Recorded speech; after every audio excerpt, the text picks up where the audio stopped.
What do you call a group of lying, cheating, stealing, greedy, covetous, selfish, arrogant, lustful, porn-watching, tax-dodging, racist, jealous, judgmental, lonely, angry people who eat too much, spend too much, drink too much, who medicate too much, who worry too much, who smoke too much, but who gather together because they believe Jesus is the light of the world and they need more light?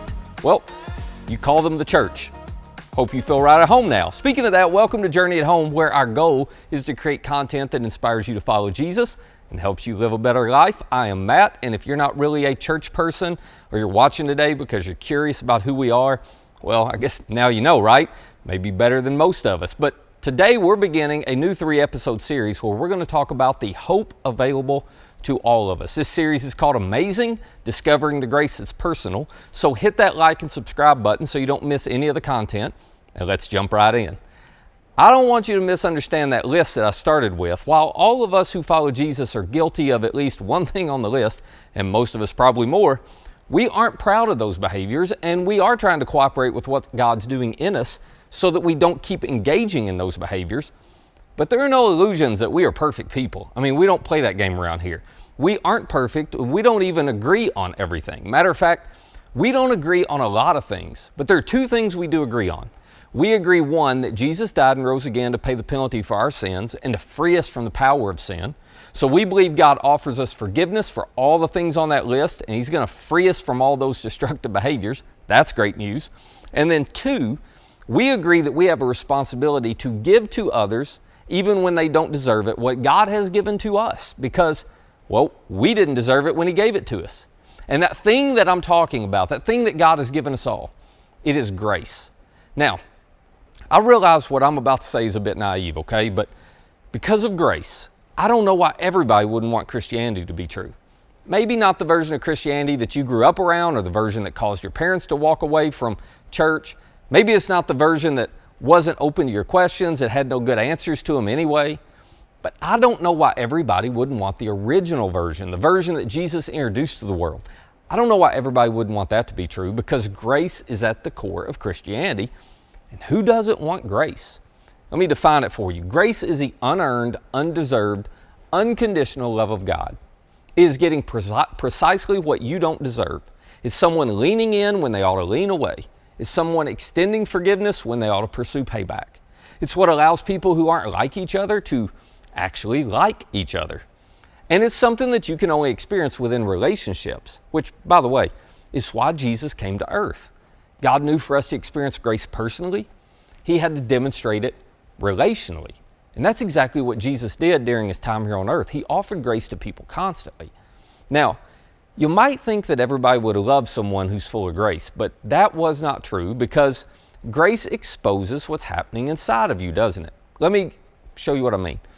One day, Jesus is traveling with His disciples, and here's what Luke tells us happens.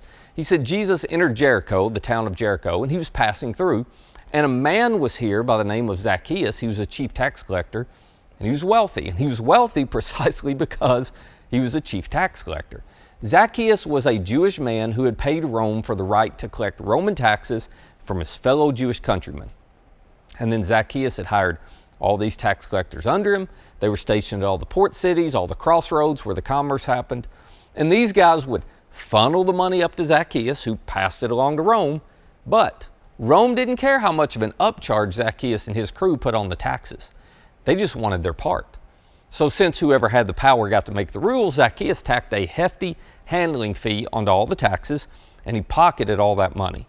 So he was hated, as you could imagine, by pretty much everyone in Jericho, because he'd gotten rich at their expense. So you would not expect a guy like this to have any interest in Jesus.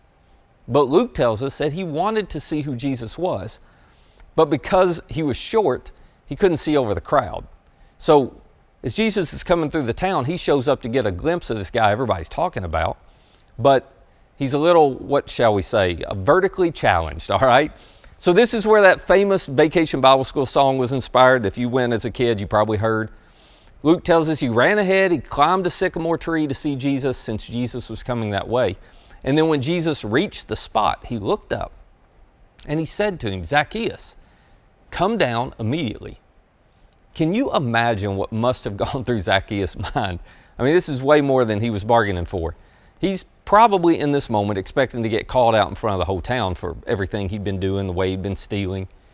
Now, on the flip side, I bet that crowd who was there that day is thinking, oh my gosh, finally, somebody's brave enough to tell this guy off for what he's doing to us. I mean, get your popcorn. This is going to be a good show. But that is not what Jesus had in mind. Luke says when Jesus reached the spot, that he looked up and said, Zacchaeus, come down immediately. I must stay at your house today. And so Luke says Zacchaeus came down at once and he welcomed Jesus gladly. And I think you could probably add to that. And Zacchaeus knew immediately he was not getting something that he deserved. He was getting exactly what he didn't deserve, which is grace in action. You see, rabbis, they would not have a conversation with guys like Zacchaeus, much less enter their home. People like him were considered irredeemable by the religious in their day. So what Jesus is doing here is clearly grace. And Zacchaeus knows it. But, ironically enough, nobody else is happy about it. Luke tells us all the people saw this and began to mutter, oh, he's going to be the guest of a sinner. Well, of course they muttered, because it's not fair, is it? I mean, here's this guy, he's a traitor, a crook, and a thief. He doesn't live anything like Jesus says to live, but he gets a meet and greet with Jesus at his house. And this crowd's going, we're not getting anything. It's just not fair. And they're right. Grace is never fair. It's unfair, unexpected, and unsettling. Everything about it felt wrong, but the reason it felt wrong is because those people in the crowd were certain that they were better people than Zacchaeus. They deserved something they weren't getting. He was getting something he didn't deserve. But they had forgotten what maybe some of us have forgotten. They had forgotten that Zacchaeus was not the only sinner in the crowd that day. That there were plenty of the sins on the list that they were guilty of too. Zacchaeus was not the only one who didn't deserve for Jesus to spend time with him. That was true for everybody in the crowd. But the crowd, they'd lost sight of their need for grace. Listen, the reason I started this episode with the list I did is because the minute we start believing we are better than the quote-unquote Zacchaeuses in our life, well, we're actually worse than Zacchaeus. I mean, it's never good to not measure up, but it is worse to not know you don't measure up. And if you don't think that's a problem for you, let me just ask you a quick question. Have you gotten resentful lately because you saw somebody receive grace that you didn't think deserved it? I mean, be honest, does it ever bother you when somebody receives what they don't deserve? Have you ever gotten angry because they got forgiveness before they fixed everything and paid for all the messes they made? Listen, when grace makes you uncomfortable, it is a sign that you have forgotten that you need grace. Ironically, while Jesus' grace made this crowd resentful, it made Zacchaeus repentant. Listen to what Luke says happens next. It says, Zacchaeus stood up from the lunch and he said to the Lord, look, Lord, here now, I'm going to give half of my possessions to the poor. If I've cheated anybody out of anything, I'll pay back 4 times the amount. To which you all go, what? I mean, talk about an unexpected twist. Nobody saw that coming. But maybe they should have, because grace changes people. Zacchaeus goes, I understand the grace you're showing me in this moment. I don't deserve to be accepted or loved by you, Jesus, but here you are in my home treating me with value. And so in response to getting what I didn't deserve, I am changing my behavior and I am giving to others what they don't deserve.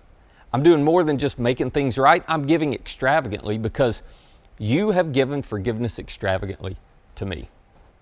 And in that moment, Jesus looks at Zacchaeus and he says, today salvation's come to this house because this man too is a son of Abraham.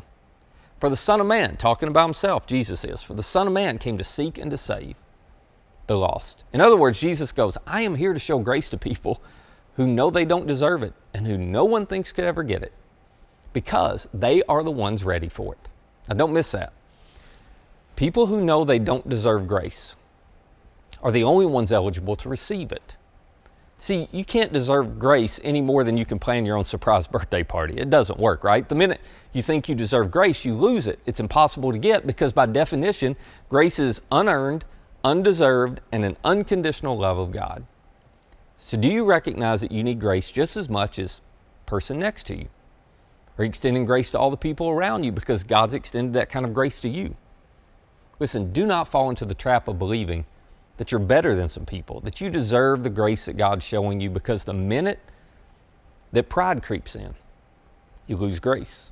You just can't hold on to both of them at the same time.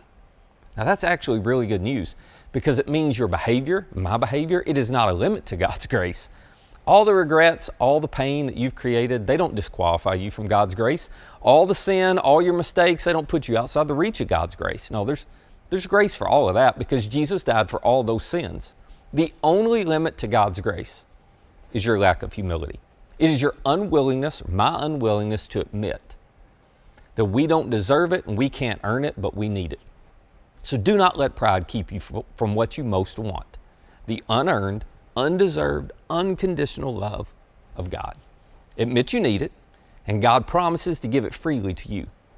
And real quickly, for all of us who call Journey home, can I just remind you of something? We, as a church, we are most appealing when grace is most apparent. We're most appealing when we're showing others the same grace God has shown us. So let me ask you, is there somebody you've resisted extending grace to? Come on, you need to give it. Are you mad somebody's getting grace? No. You need to celebrate it. And you may need to make some apologies. You may need to have some conversations. You may need to do the most unsettling thing you can imagine, but isn't that what Jesus has done for you?